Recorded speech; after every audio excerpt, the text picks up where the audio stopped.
ప్రజా సమస్యల పరిష్కారమే లక్ష్యంగా రెవెన్యూ తహసీల్దార్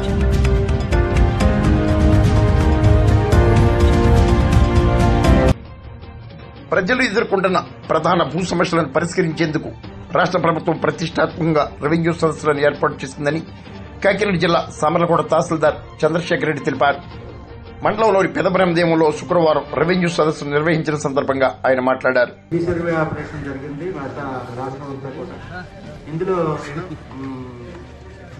హడావుడిగా చేయడం వల్ల అయితేనో లేకపోతే తగినంత టైం ఇవ్వకపోవడం వల్ల అయితేనో చాలా పొరపాట్లు జరిగినాయని ఇటీవల మన గ్రీవియన్స్లో కలెక్టర్ గారికి అలాగే గవర్నమెంట్కి వస్తున్న వివిధ పిటిషన్ల ద్వారా తెలిసి వీటన్నిటికీ కూడా మీ అందరినీ కలెక్టర్ ఆఫీస్ చుట్టూ లేదా మా ఆఫీస్ చుట్టూ తిరగకుండా ప్రతి ఊళ్ళోనూ ఎక్కడికక్కడ గ్రామ సభలు జరిపి అక్కడ సమస్యలు ఏంటో